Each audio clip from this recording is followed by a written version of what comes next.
Bienvenidos a una nueva edición de Conversaciones Deusto, en la que hablaremos hoy con Jordi Sevilla. Jordi Sevilla es el autor de La España herida, las 6 brechas sociales y cómo corregirlas. Jordi, bienvenido, ¿cómo estás? Muy bien, muchísimas gracias, encantado de estar aquí con vosotros. Jordi es economista y miembro por oposición del Cuerpo Superior de Técnicos Comerciales y Economistas del Estado. Fue ministro de Administraciones Públicas desde 2004 a 2007 y portavoz económico del Grupo Parlamentario Socialista desde el año 2000 hasta el año 2004. En 2009 se incorporó al sector privado para formar parte de la consultora PricewaterhouseCoopers y posteriormente fue presidente del grupo Red Eléctrica. Actualmente trabaja en la consultora Llorente y Cuenca. Ha sido profesor de la EOI y del Instituto de Empresa, es autor de varios libros, muchos de ellos publicados en Ediciones Deusto, y escribe una tribuna semanal en el periódico. Jordi, vivimos una época de confrontación, de crispación, de polarización política, con una serie de partidos, tanto a derecha como a izquierda, que buscan tensar la cuerda y buscan siempre buscar culpables en lugar de arrojarnos, en lugar de proponernos soluciones. ¿Hasta qué punto crees que lo que hemos venido estos últimos 50, 60 años en llamar las democracias liberales están amenazadas? Yo creo que lo están y que es bueno que seamos conscientes de que lo están. Hay un nivel de cabreo ciudadano, de malestar ciudadano muy alto. Si observamos los últimos 2 años, los títulos simplemente de los libros de ensayo político, de filosofía política que han salido, casi todos tienen la sociedad de la ira, la ruptura, no sé qué decir. Hay una obsesión por analizar un fenómeno que nos ha sorprendido, que es las sociedades avanzadas y las sociedades democráticas enfadadas, cabreadas, con rupturas internas, ¿no? Y yo creo que eso es importante destacarlo, porque muchas veces damos por supuesto la democracia, damos por supuesto la libertad, y creo que es bueno recordar que de vez en cuando esto hay que cuidarlo, hay que mantenerlo. Hay una frase del presidente de Ucrania en la entrevista esta que tuvo con el Parlamento Europeo, que a mí me impactó mucho, ¿no? Dijo: estamos luchando por la libertad de la que ustedes gozan. Y creo que es bueno recordar que hay mucha gente en el mundo que no vive en un estado de libertad, que no vive en una democracia como la que tenemos nosotros, y entender cuáles son las razones que generan esas brechas internas, ese cabreo, ese malestar ciudadano, creo que es importante para corregirlo y evitar que acabe deteriorando el sistema democrático, que como casi todas las cosas en la vida van pasando poco a poco, no te vas dando cuenta, es como la vejez. Te haces mayor sin darte cuenta, ¿no? Pero de repente cuando te das cuenta y te comparas contigo hace 20 años, te das cuenta de que eres mayor, ¿no? A mí me da la impresión que en los últimos años se ha ido deteriorando la gestión, las relaciones políticas, el funcionamiento de los medios de comunicación, lo que es el debate político, y casi que sin darnos cuenta estamos en un punto en el que o damos un frenazo y marcha atrás, o podemos acabar poniendo en cuestión lo que entendemos por sistema democrático, y a eso contribuye mucho también las nuevas tecnologías y el funcionamiento de las redes sociales, de los fenómenos burbuja que están muy estudiados, del meternos cada uno en nosotros mismos, del reafirmarnos cada uno en lo nuestro y despreciar al que no es como nosotros o al que no piensa como nosotros. Por tanto, yo creo que la amenaza es cierta, que la amenaza no es externa solo, es también interna, y que tenemos que estar dispuestos a reconocerlo y a pelear por ello, ¿no? Yo quiero vivir en un sistema democrático. Yo no quiero ir a la cárcel por discrepar de lo que piensa un gobierno u otro gobierno, ¿no? Y creo que eso merece la pena combatirlo. De hecho, comentabas que los ensayos recientemente publicados, que han sido bestseller, versaban sobre ese tema. Apuntaría que no solo los que se han publicado hasta ahora, sino también los que vienen.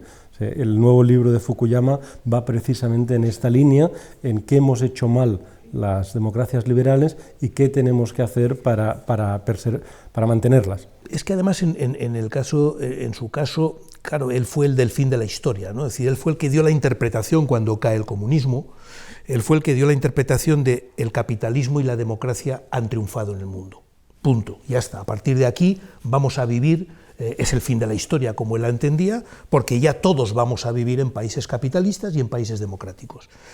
Qué error, ¿no? Qué error, porque estamos viendo 30 años después que no es verdad, que la historia tiene ciclos, que la historia tiene vaivenes, que la historia tiene alzas y bajos, y que estamos ahora en un clarísimo retroceso, y donde vemos que lo que antes no generaba ningún atractivo, como era el comunismo, como eran las dictaduras comunistas, en este momento, bajo la fórmula de autocracia de Putin o de sistema de capitalismo de Estado autoritario de China, bueno, hay mucha gente que no le hace ascos y que piensa que son regímenes eficaces y que, oye, a lo mejor pues no viene mal un poco de mano dura, ¿no? Yo creo que eso hay que combatirlo, pero vamos, con total claridad, ¿no?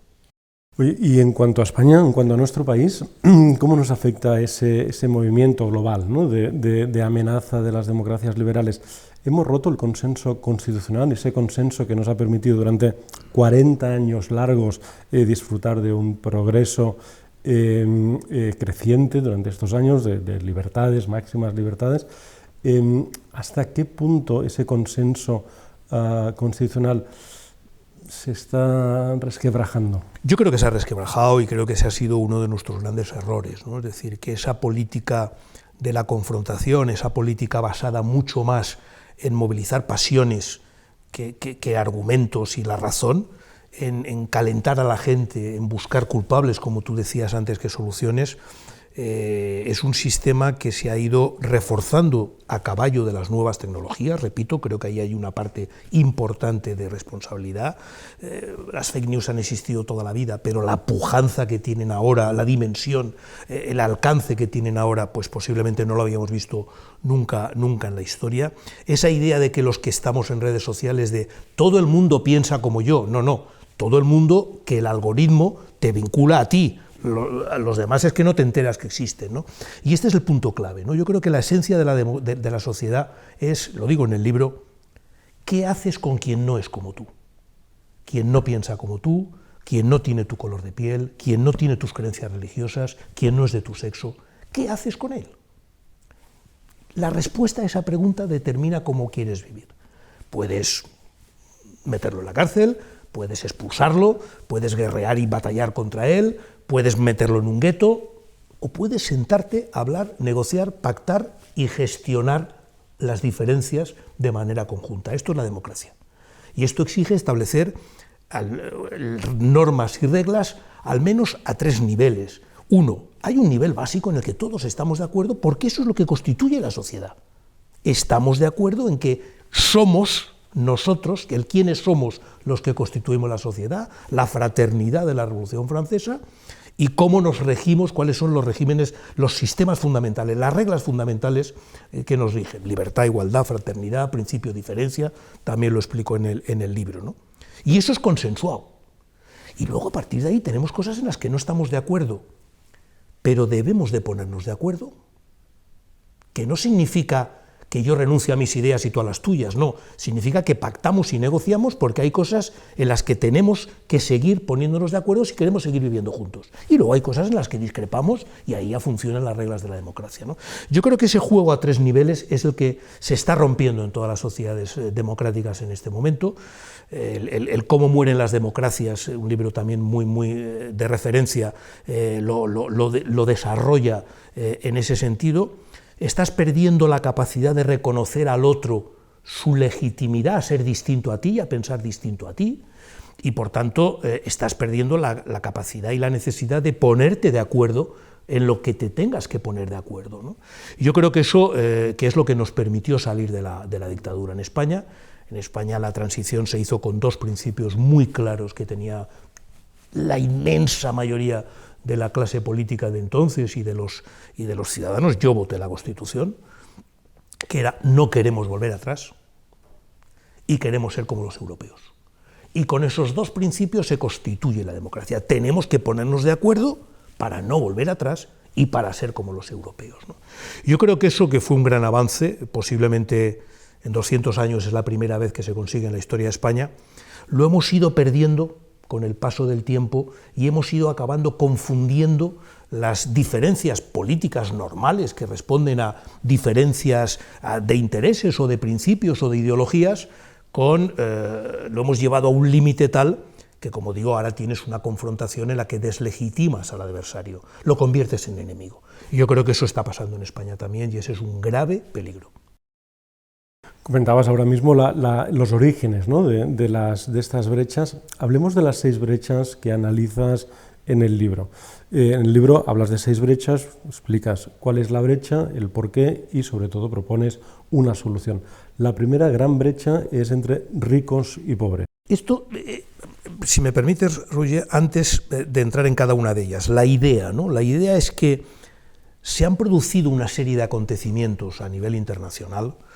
Desde luego la globalización es uno de ellos, la revolución tecnológica es otro de ellos, el cambio climático, que han cambiado el paradigma con el que hacíamos política y que han afectado de una manera no prevista a las sociedades avanzadas también. Es evidente que la globalización ha reducido a la mitad la pobreza en el mundo, pero también que ha dejado a gente excluida en países como Estados Unidos o como España o como América Latina, ¿no? Y eso ha generado esa sensación de que hay gente que no se siente que se cuente con ellos, de mí nadie se ocupa, ¿no? Es un poco la política de la reivindicación, la política de la identidad, la política del reconocimiento en el que nos estamos situando, ¿no? Y esas brechas que generan ese sustrato al enfrentamiento social, hay que conocerlas, analizarlas e intentar contrarrestarlas para que no se conviertan en brechas identitarias, porque cuando son identitarias no tienen fácil arreglo. Yo pongo, perdóname, pero es una cuestión, si tú dices que hay que subir impuestos y yo que hay que bajar impuestos, bueno, podemos discutirlo y a lo mejor hasta llegar a un acuerdo. Ahora, si yo digo que tú eres tonto y tú dices que yo soy más tonto aún, ya hemos terminado el diálogo, no hay posibilidad de seguir adelante, ¿no? Y por tanto no hay posibilidad de un diálogo democrático, no hay posibilidad de llegar a acuerdos, ¿no? Y eso, quien va carcomiendo esa cohesión social en la que hemos vivido en los países democráticos, son estas brechas, ¿no? Las que yo analizo ahí, podríamos haber analizado otras, pero me parece que son las más relevantes, por lo menos en la España de hoy, ¿no? Y hay que empezar por la de pobres y ricos. Esto es evidente, ¿no? Hay 2 cosas que sí que están muy estudiadas a nivel internacional. En el tema de las brechas, yo lo que he hecho es una especie de estado de la cuestión. He utilizado documentos que existen, he tenido entrevistas con expertos en cada una de las brechas y lo que hago es una especie de, oye, lo que dicen los expertos es esto y van por aquí los problemas y por aquí las soluciones, ¿no? Y en el caso de la desigualdad o de la pobres y ricos, se mezclan los dos. Históricamente ha ocurrido así, pero también ahora no es lo mismo pobreza que desigualdad. Es posible que a nivel internacional la pobreza se haya reducido, es posible no, es seguro, pero es seguro también que la desigualdad ha crecido a nivel internacional y eso se ha trasladado también en los diferentes países. Hoy los ricos son más ricos y los pobres más pobres, aunque sean términos relativos, que es de lo que estamos hablando, que hace 30 años también en España, ¿no? Y creo que eso es importante tenerlo en cuenta, porque eso no ocurre por casualidad. Eso ocurre porque, en mi opinión al menos, y en la de lo que yo creo que dicen los expertos, por una parte, las modificaciones que se han ido haciendo en la política social y en la política del Estado del Bienestar en los últimos años, ¿no? De hecho, hoy está muy analizado, es mayor la desigualdad de riqueza que de renta. Piketty lo tiene esto muy analizado, ¿no? De tal manera que por mucho que tú mejores la distribución de renta, la acumulación sobre la diferencia de riqueza se va a ir incrementando necesariamente, ¿no?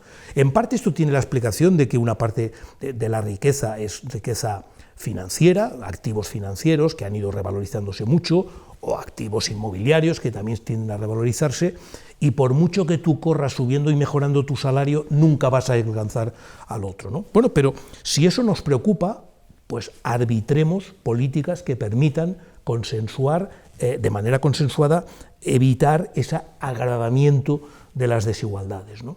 Yo creo que si de verdad nos creemos la igualdad de oportunidades, si de verdad nos creemos que cada generación tiene derecho a partir más o menos de una posición equivalente, tenemos que tomarnos en serio la política de lucha contra la desigualdad de riqueza, casi más incluso que la de la renta. Mira, también lo digo en el libro, la decisión más importante, más trascendente, lo que más influye sobre todos nosotros, es la familia en la que nacemos. Y esa no la decidimos. Por tanto, lo que más condiciona nuestra vida, desde el lenguaje que utilizamos, hasta si vamos a un colegio o a otro, hasta si podemos comer o no porque hemos nacido en un país pobre en África, no lo decidimos. Luego, a partir de ahí, por mucho que tú te esfuerces y por mucho que tú seas una persona que trabajes en plan meritocrático y que creas en ello, y que yo creo en ello, pero garantizas unas mínimas igualdades de oportunidades en la línea de salida, o esa desigualdad se va a ir incrementando con el tiempo, ¿no? Y eso sí que lo tienes que hacer con políticas sociales. Pasemos a la segunda brecha, que es sobre hombres y mujeres. Estas las más llamativas, las más evidentes y en las que además más ha ido subiendo afortunadamente estos últimos años, ¿no? Es decir, el movimiento Me Too, por ejemplo, pero no solo eso, ¿no? Y hay dos cosas que me llaman la atención. Primero, la evidencia. Oiga, si somos la mitad del cielo, ¿por qué no podemos ser la mitad de la tierra también, ¿no? Es decir, es una cosa tan evidente, todos los datos, todas las cifras, lo vas viendo a nivel de estudiantes, a nivel de... En fin, es evidente que las mujeres y los hombres más o menos estamos 50-50, más o menos, ¿no? Por tanto, debería de haber una distribución homogénea o relativamente homogénea y más o menos a lo largo de toda la carrera profesional o de toda la carrera política o de poder o de lo que fuera, debería de haber más o menos ese 50-50 y si de verdad las decisiones se adoptaran libremente. Cuando no ocurre así es que hay algún techo de cristal, es que hay algún condicionamiento cultural, social, religioso, lo que tú quieras, pero hay algún condicionamiento vinculado obviamente a la ideología del género, vinculado a lo que ha sido históricamente la relación de géneros, que hace que eso no sea así, ¿no? Contra eso se han rebelado de una manera muy clara las mujeres, especialmente en los últimos 10 años, y a mí me parece que es uno de los movimientos más interesantes, más atractivos y más transformadores de los que ha vivido la humanidad, ¿no? Porque todavía está empezando, tiene que llevarse al hogar, tiene que llevarse de verdad a la convivencia, tiene que llevarse de verdad a las relaciones de pareja y a la familia, ¿no? Yo creo que ese paso todavía queda por dar, pero mira, hay una cosa, el otro día estaba releyendo un libro, un premio Planeta, por cierto, del año 84, no te hablo del siglo XIX, hace una serie de comentarios sobre las mujeres que hoy serían inaceptables, hoy el editor se lo hubiera tachado, del año 84 aquí. Bueno, eso demuestra lo mucho que se ha cambiado en ese sentido, ¿no? Y yo creo que si además vivimos en la sociedad, como decimos, del talento, no podemos permitirnos el lujo de prescindir como mínimo de la mitad del talento. Sí. Y esa, como digo, es la revolución que a mí te decía que me parece más importante. Yo creo que una de las cosas que explican la historia es la lucha por el poder, la lucha por la hegemonía personal, de clase o de religión o de lo que sea, ¿no? Ese afán de imponerte sobre los otros, ¿no? Yo creo que a lo largo de la historia los hombres nos hemos subido al género para reivindicar nuestra superioridad frente a las mujeres, ¿no? Esto yo se lo cuento a mi hija, que en fin, que lo de que las mujeres voten no es algo que haya ocurrido toda la vida, etcétera, y es que ahora no se lo cree, afortunadamente, pero ha sido así, ¿no? Es hora que eso salte por los aires, ¿no? Y que democraticemos también las relaciones de pareja, que son, como digo, las relaciones que más directamente afectan a los individuos, ¿no? Y creo que es bueno el que ahora que todo el mundo vuelve a hablar de especie, de la especie humana, no perdamos de vista que la especie humana son individuos. Jordi, y en el caso concreto de la brecha entre hombres y mujeres, ¿cómo se crea la brecha salarial, que es una de las brechas, digamos, intrínsecas? Es decir, porque la brecha salarial a veces se plantea como si fuera una cosa casi si fuera por ley, ¿no? Los hombres cobran más por las mujeres, cuando ocurre todo lo contrario. Por ley, es decir, en cualquier administración pública, en cualquier empresa privada, cobran lo mismo, pero aun cobrando lo mismo, por convenio, por etcétera, sí que se producen unas brechas en determinadas edades, además, que son muy fácilmente identificables. Porque cobras lo mismo a igualdad de puesto de trabajo, pero lo normal es que conforme vas subiendo arriba en la cadena, casualmente resulta que suben los hombres porque casualmente la mayoría de mujeres deciden voluntariamente quedarse en casa o perder dedicar menos tiempo al trabajo.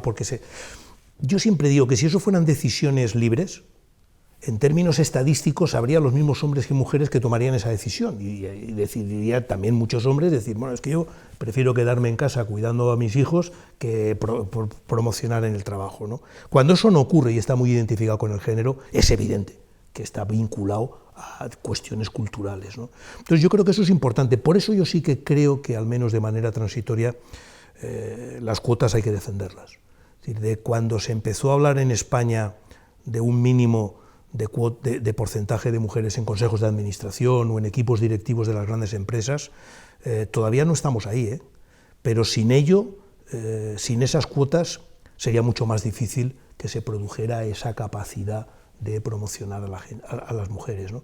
Cuando una decisión es libre y hay un 80% de mujeres que toman una y un 80% de hombres que toman otras, a lo mejor es que no es tan libre, a lo mejor es que está mucho más condicionada por otro tipo de factores. Y condiciona sobre todo por el background cultural, ¿no? Claro, por eso te digo. ¿Qué parece que sea mejor? Es decir, no es una cuestión de incentivos puramente económicos, es una cuestión de background cultural. Es decir, a mí me han educado para hacer eso o para hacerlo de este modo. Sí, pero hombre, la educación también hay que revisarla, obviamente, y forma parte también de lo que es la lucha por la igualdad de géneros, porque tú te educas para lo que te han educado y por tanto si te educan para que, oye, pues en fin, te hagas la cama y recojas y friegues, pues te parece tan normal como que lo haga tu hermana o que lo haga tu madre, ¿no? Yo creo que esa es una batalla que hay que dar, por eso digo que todavía nos falta en el tema de la igualdad hombre-mujer, todavía no hemos llegado a la batalla final, todavía no hemos llegado a esa batalla doméstica. Batalla es una palabra muy fea, pero es decir,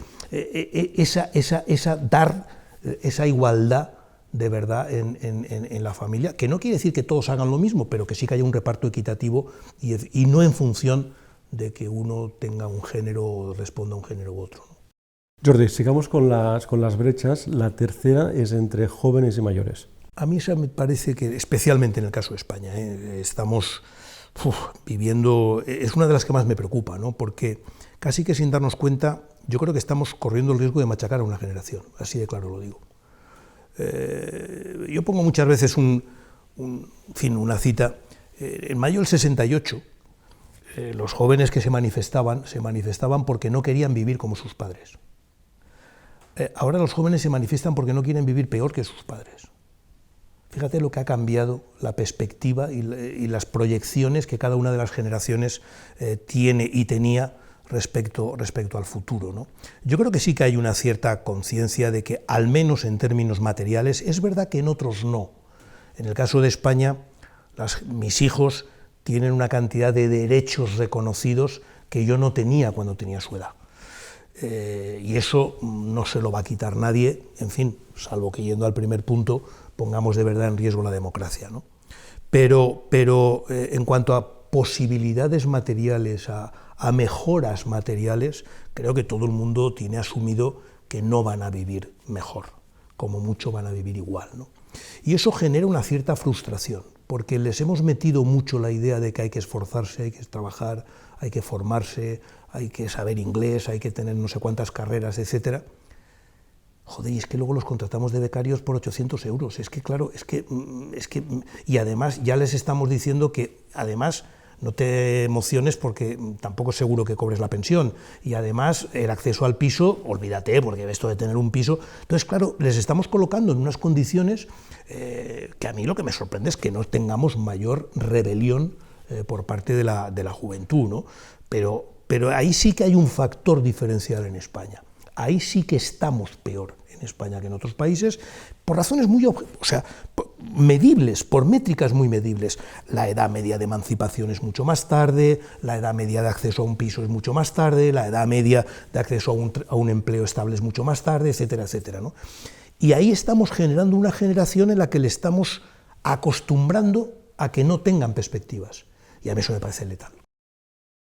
Jordi, ¿y a esa brecha cómo afecta el incremento casi garantizado, porque es una cuestión también electoral muy a menudo, de las pensiones?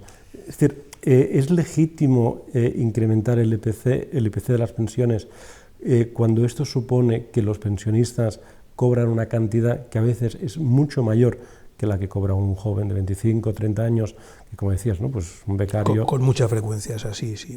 Bueno, yo creo que ahí hay dos temas, ¿no? que tienes que tener en cuenta, ¿no? Uno, históricamente en España la pensión era cutre. Digo históricamente cuando la transición, cuando los comienzos de la democracia, cuando se pone en marcha el Pacto de Toledo, eran pensiones cutres porque también en aquel momento los salarios eran cutres. Bueno, en este momento seguimos teniendo diferencias con la media de la Unión Europea y además ahora que lo podemos medir todo en euros, la comparación es mucho más inmediata. Seguimos estando en cuanto a salario medio alejados de Alemania o de Francia y también la pensión media, pero bueno, las pensiones ya no son cutres y los salarios ya no son cutres. Pero tenemos que seguir teniendo en cuenta que sí que hay colectivos importantes de jubilados que por distintas razones, a veces por carreras atípicas, a veces por en fin, distintas circunstancias, hay que cuidarlos y para eso se puso en marcha la pensión mínima, para garantizar al menos un mínimo a todo el mundo por igual, ¿no? Durante muchos años la reivindicación de equipararla con el IPC tenía sentido porque, repito, eran cutres y porque teníamos un IPC. Yo he vivido un IPC de más del 20%. Por tanto, es evidente que cuando tú tienes un IPC de más del 20% y tú tienes a los que están trabajando, que a través de los convenios colectivos están recuperando ese poder adquisitivo y los jubilados solo tenían al Estado para apoyarle, tenía sentido. Tuvo sentido el hacerlo, ¿no? Yo creo que ahora tiene mucho menos sentido, especialmente cuando estamos ya convencidos de que hay un problema bastante claro, y es que por una cuestión vegetativa y por una cuestión del envejecimiento de la población, o hacemos algo, o dentro de 10, 15 o 20 años va a haber serias dificultades para financiar las pensiones a este nivel, ¿no? Yo creo que en ese sentido la reforma de las pensiones hemos perdido una ocasión para haberla hecho integral. Creo que el Gobierno ha ido por lo fácil que es subir la parte de las pensiones y la equiparación con el IPC, cosa que, por cierto, ahora se está pidiendo a los trabajadores que no hagan con la inflación cuando volvemos a tener inflaciones, en fin, bastante elevadas, ¿no? Se les está pidiendo un pacto de rentas para que no trasladen al salario la subida de precios y, sin embargo, el propio Gobierno que te dice eso a los trabajadores está subiendo las pensiones lo mismo que los salarios. Hay una pequeña contradicción, sí. Jordi, y en este caso, si como decías, las pensiones ya no están garantizadas, ya no sabremos, digamos, tu generación sí, mi generación no sabe si va a cobrar la pensión y las generaciones que empujan por debajo todavía menos. En este escenario, ¿no sería recomendable potenciar, alentar, incentivar las pensiones privadas? Por ejemplo, ahora mismo estamos en un escenario que la aportación máxima permitida ha ido bajando, ¿eh? No tengo el dato, pero ahora está entre 8.000, 9.000 máximo al año.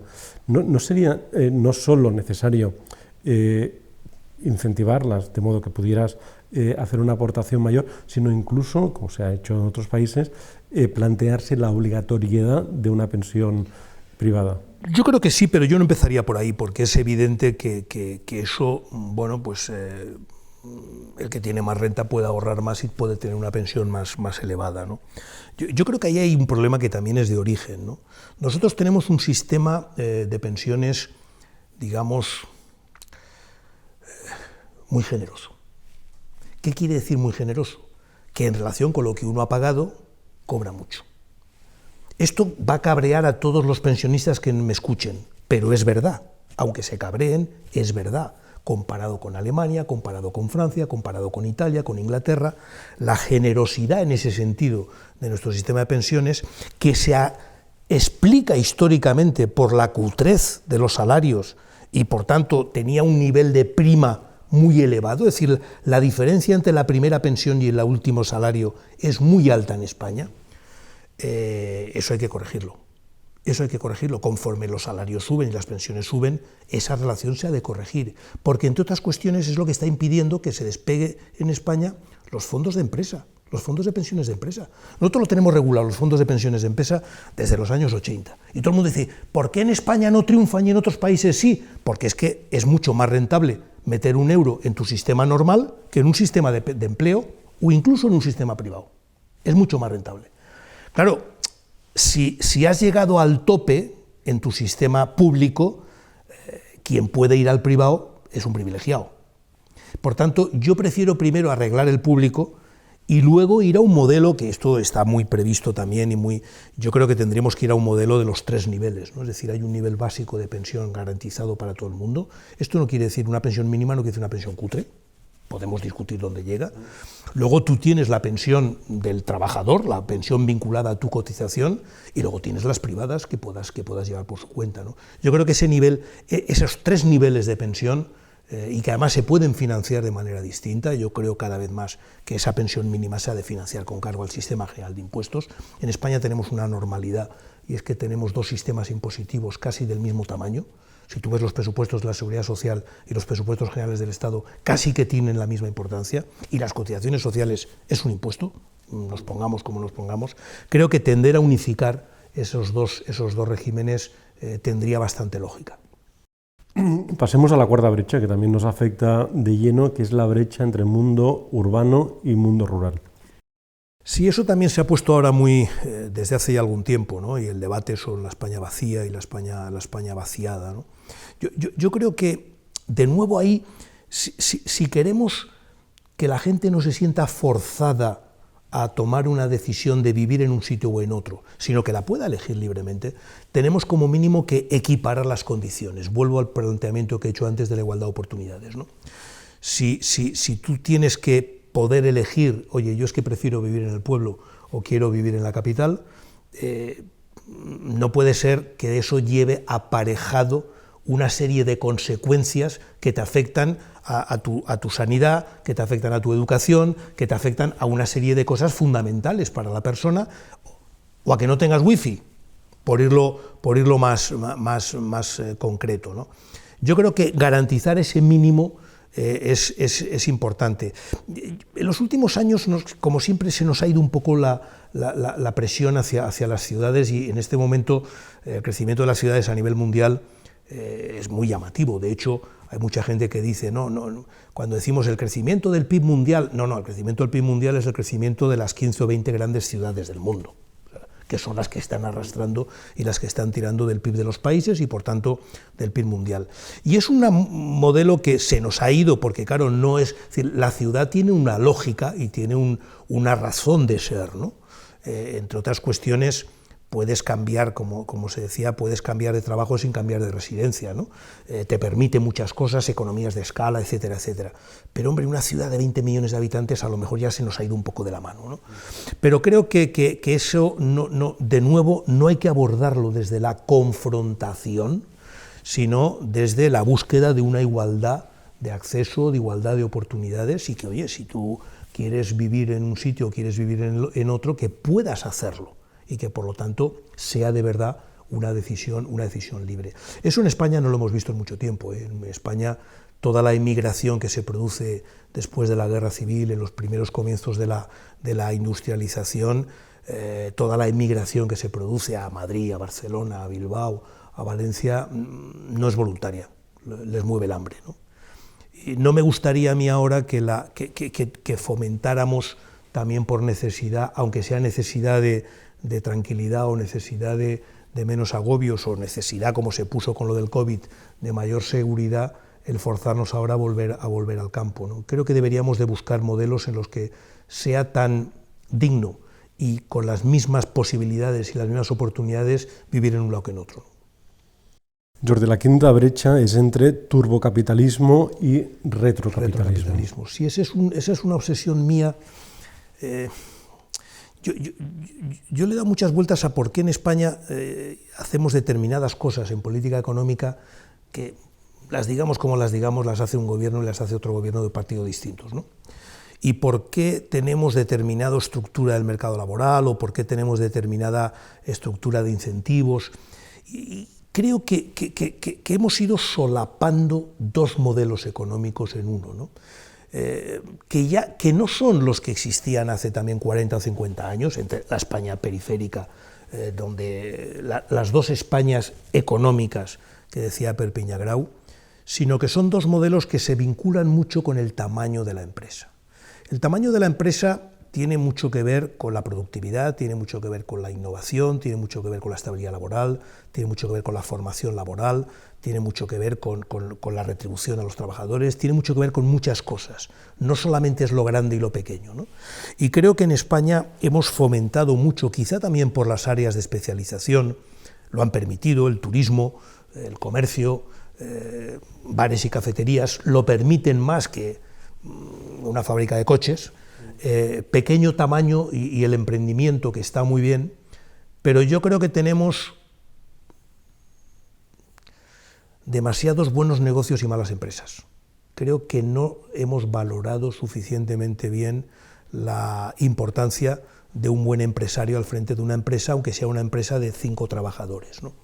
Y todo lo que eso significa, pero han generado un tejido empresarial muy importante y una cantidad de empleo muy grande, ¿no?, que ha habido que proteger, y que solo era competitivo si precarizábamos mucho el mercado laboral y si nos acostumbrábamos a vivir en una economía muy poco productiva y en una economía que, bueno, históricamente tiene una inversión en I+D muy por debajo de la media europea. Y eso es lo que yo llamo que es el retrocapitalismo. Y frente a eso, pues tenemos empresas multinacionales, empresas que compiten en todos los países, empresas altamente competitivas, altamente avanzadas. Y son dos modelos que tienen poco que ver en cuanto a las medidas que se adoptan, en cuanto a las medidas de política económica, incluso de política fiscal, ¿no? Y creo que ahí deberíamos de ser conscientes de nuevo de esta realidad y tomar como una de las grandes urgencias de la política económica el incrementar el tamaño medio de nuestras empresas y profesionalizar a nuestros empresarios. Jordi, la sexta brecha es una brecha que también vemos muy a menudo, podemos verla en cualquier mañana en una oficina bancaria, y es la brecha entre personas analógicas y personas digitales. Sí, es uno de los casos más claros de lo que yo digo que el futuro nos ha atropellado, ¿no? Viene tan rápido que nos ha atropellado. Y esa es una de las cosas, es decir, esa rapidez de las transformaciones que estamos viviendo los últimos 20 o 30 años, no siempre somos conscientes de ellas, ¿no? Pero yo mismo cuando me recuerdo a mí con 20 años y me veo ahora que ya tengo alguno más, en fin, la cantidad de cosas que han cambiado son tremendas, ¿no? Y claro, hay mucha gente que se queda descolgada. Y te puedes quedar descolgado de algunos temas que no te afecten a tu vida cotidiana, pero cuando de lo que te quedas descolgado es lo que más afecta a tu vida cotidiana, entonces tienes un problema. Y cuando ya no eres uno ni dos, sino que son millones de personas, entonces la sociedad tiene un problema. Y yo creo que tenemos un problema con la rapidez con la que hemos hecho la transformación digital, con la rapidez con la que hemos incorporado la vida digital a nuestra vida cotidiana, desde la compra online hasta los bancos, que prácticamente se puede hacer ya todo online, pero no puedes ya prácticamente ir a una oficina para que te lo atiendan, y no siempre hemos sido conscientes de los millones de personas que nos hemos dejado al margen en ese proceso y en ese avance, ¿no?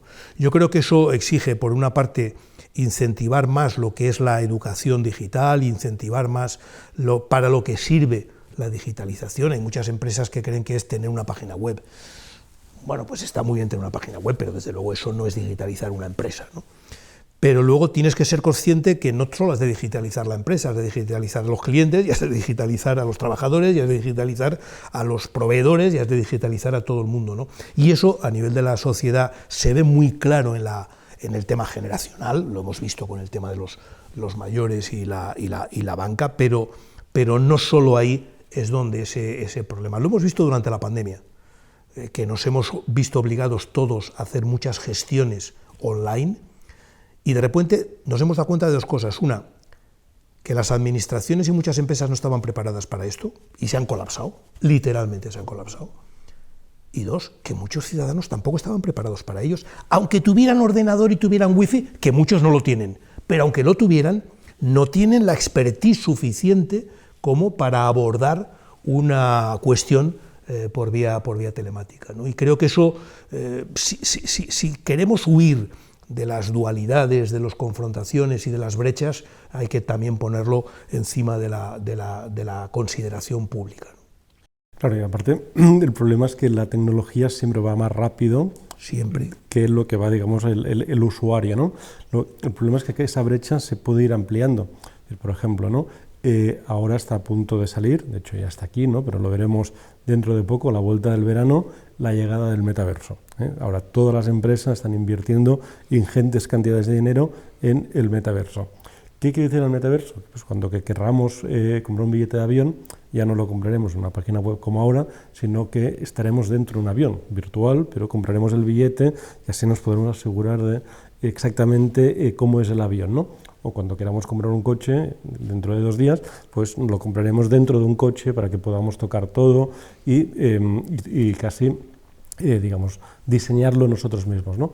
Claro, eso crea brechas digitales, pero cada vez a mayor nivel y a edades más cortas. Pero por eso yo creo que habrá que ser conscientes de que existe, ser conscientes de que eso incluso para las empresas les aleja clientes potenciales de encima y genera desigualdades, ¿no? Y hacer periodos transitorios. Quiero decir, a mí no me importa que para sacar un billete tenga que hacer el metaverso si puedo seguir yendo a comprármelo a la tienda de al lado, por decirlo de alguna manera, ¿no? Es decir, siempre que tenga una alternativa, ¿no? A lo mejor es una alternativa para 4 años, 5 años, una alternativa pero necesitas tener esa alternativa, ¿no? Lo que no puede ser es que pongas el nivel de exigencia muy alto y el no tenerlo te afecte, porque también podríamos decir, no, es que estamos hablando de que, como hasta ahora, muchas de esas cuestiones eran juegos. Bueno, pues oye, si tú no quieres hacer esos juegos, no entras y ya está. No, pero es que dentro de poco es todo. Es la cita médica, es el tema del banco, es el tema de darte de alta para la luz, para el agua. Es decir, te van a exigir ese tipo de requerimientos, pero nadie te ofrece esas habilidades, ¿no? Entonces yo creo que eso exige o políticas de educación, de formación, o periodos transitorios que permitan de alguna manera que la gente nos vayamos adoptando. Incrementar de nuevo las opciones, la libertad de elegir, ¿no? El que puedas elegir hacerlo de una manera o hacerlo de otra. Ya sé que esto encarece los costes para la empresa. Y es que yo, si tengo que elegir entre que encarezca los costes para la empresa o que me deje fuera del mercado a 4 millones de personas, pues ¿qué quieres que le diga? Yo prefiero que esas personas se sientan integradas, aunque eso encarezca un poquitín los costes de la empresa, ¿no? Jordi, hablas en el libro de las 6 grandes brechas sociales. No has incluido, y no lo has incluido voluntariamente, la brecha territorial. Sí, el libro empieza creo recordar, que empieza España se rompe, ¿no? Que fue un eslogan que cuando yo formaba parte del gobierno la oposición utilizaba mucho, ¿no? Y siempre que se hablaba de que España se rompe, se daba por supuesto que se rompía territorialmente, como si no se pudiera romper de ninguna otra manera, ¿no? Bueno, yo creo que lo que casi 20 años después podemos ver es que no se ha roto territorialmente. Se ha podido resquebrajar, podemos tener dolorido la mitad del cuerpo, que lo tenemos, pero no se ha roto. Pero se ha ido rompiendo de otras muchas maneras. Y yo lo que quería era precisamente en el libro poner el foco en lo que no hablamos cuando hablamos de la España herida o de la España que se rompe, ¿no? Que son esas rupturas que como que no le estamos dando la suficiente importancia, y llega un momento en el que dices, oye, vamos a ver, cuando la mitad de los catalanes dicen que se quieren ir de España, de repente todos tomamos conciencia de que ahí hay un problema, pero cuando los jóvenes dicen que están hasta el moño de no tener trabajo fijo, de no tener vivienda, de no tener no sé qué, parece que nadie se siente obligado a hacer nada, ¿no? Y eso es lo que yo quería romper, ¿no? Es decir, quería decir, oiga, vamos a ver, esto al menos es igual de importante que lo otro, y si lo otro ha centralizado la gestión pública durante mucho tiempo, prioricemos también dentro del debate político y del debate público estas otras brechas, estas otras rupturas, ¿no? Eso ha sido el objetivo fundamental del libro, ¿no? Jordi, por último, en el libro analizas muy detenidamente las 6 grandes brechas. La cuestión es que no son brechas que se puedan solucionar por sí mismas. Es decir, para poder solucionarlas, a veces, debido a las causas que están interconectadas, tienes que hacer más políticas de Estado, seguramente con amplios consensos, porque de lo contrario, si solo es un remiendo o solo estás intentando arreglar una brecha en concreto, quizá acabes desvistiendo a un santo para vestir a otro.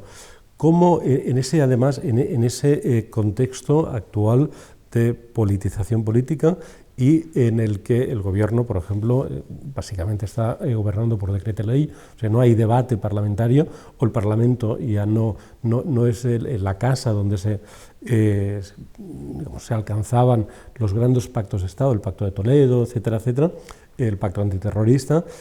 Claro, ¿cómo hacemos para que en un contexto donde el debate político entre partidos prácticamente ha desaparecido, ha dejado paso a la crispación, cuando tenemos una serie de brechas, de problemas que solo se solucionan con todo el mundo arrimando el hombro y todo el mundo negociando en una misma mesa? Pues defendiendo la política democrática. Y para eso hay que entender. Yo soy mucho de que si quieres arreglar algo, entiende por qué está como está, ¿no? Y a eso dedico las primeras 100 páginas del libro, ¿no? Entender qué ha pasado para que, no solo en España, pero también en España, estemos donde estamos y, como me has preguntado al principio, pensemos que hay amenazas importantes al funcionamiento de la democracia, ¿no?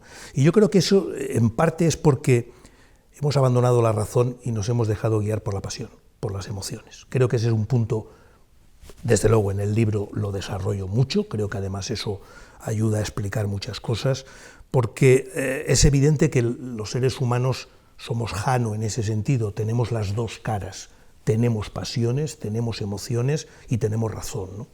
Y yo creo que cuando la historia demuestra que cuando hemos dejado que la razón gestione, como decían los estoicos, las emociones y las pasiones, funcionamos bien, y cuando nos dejamos arrastrar por las pasiones, acabamos en la confrontación, acabamos en la pelea, ¿no? Conéctalo con lo que te he dicho al principio de qué haces con el que no es como tú, ¿no? Es decir, si cualquiera de estas brechas, la más evidente en estos momentos, hombre-mujer, la abordas desde las tripas, no buscarás una solución, buscas una confrontación. Si la abordas desde la razón, acabaremos encontrando fórmulas de arreglo y fórmulas de...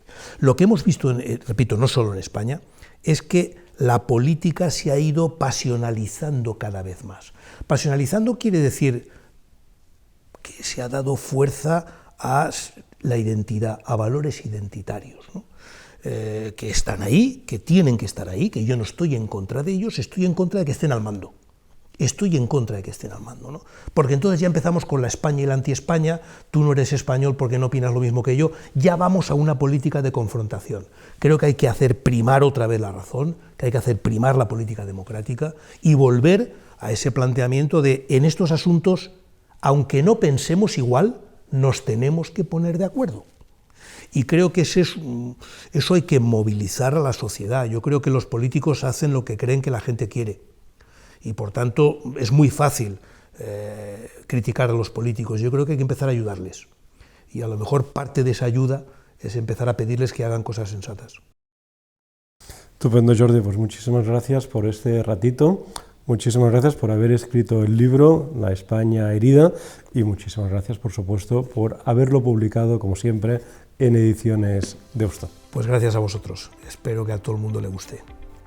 Muchas gracias, Jordi, muchas gracias a todos los que nos habéis estado viendo y oyendo. Volvemos en unos días en un nuevo episodio de Conversaciones Deusto, en esta ocasión con el también economista Daniel Lacalle. Muchas gracias y hasta la próxima.